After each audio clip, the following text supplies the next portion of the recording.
Should Bitcoin replace currency of central banks?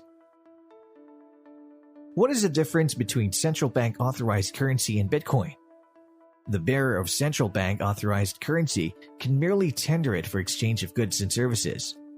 The holder of Bitcoins cannot tender it because it's a virtual currency, not authorized by a central bank. However, Bitcoin holders may be able to transfer Bitcoins to another account of a Bitcoin member in exchange of goods and services and even central bank authorized currencies. Inflation will bring down the real value of bank currency. Short-term fluctuation in demand and supply of bank currency in money markets affects change in borrowing costs.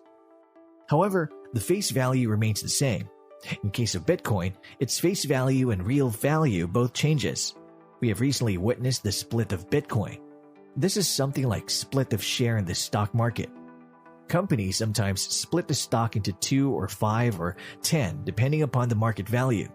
This will increase the volume of transactions. And therefore, while the intrinsic value of a currency decreases over a period of time, the intrinsic value of Bitcoin increases as demand for the coins increases. Consequently, hoarding of Bitcoins automatically enables a person to make a profit. Besides, the initial holders of Bitcoins will have a huge advantage over other Bitcoin holders who enter the market later. In that sense, Bitcoin behaves like an asset whose value increases and decreases as is evidenced by its price volatility. When the original producers, including the miners, sell Bitcoin to the public, money supply is reduced in the market. However, this money is not going to the central banks. Instead, it goes to a few individuals who can act like a central bank. In fact, companies are allowed to raise capital from the market. However, they're regulated transactions. This means, as the total value of Bitcoins increases, the Bitcoin system will have the strength to interfere with central banks' monetary policy. Bitcoin is highly speculative. How do you buy into Bitcoin? Naturally, somebody has to sell it for a value decided by Bitcoin market and probably by the sellers themselves. If there are more buyers than sellers, then the price goes up. It means Bitcoin acts like a virtual commodity. You can hoard and sell them later for a profit. What if the price of Bitcoin comes down? Of course, you will lose your money just like the way you lose money in stock market. There's also another way of acquiring Bitcoin through mining. Bitcoin mining is the process by which transactions are verified and added to the public ledger, known as the blockchain, and also the means through which new Bitcoins are released. How liquid is the Bitcoin? It depends upon the volume of transactions. In stock market, the liquidity of a stock depends upon factors such as value of the company, free float, demand and supply, etc. In case of Bitcoin, it seems free float and demand are the factors that determine the price. The high volatility of Bitcoin price is due to less free float and more demand.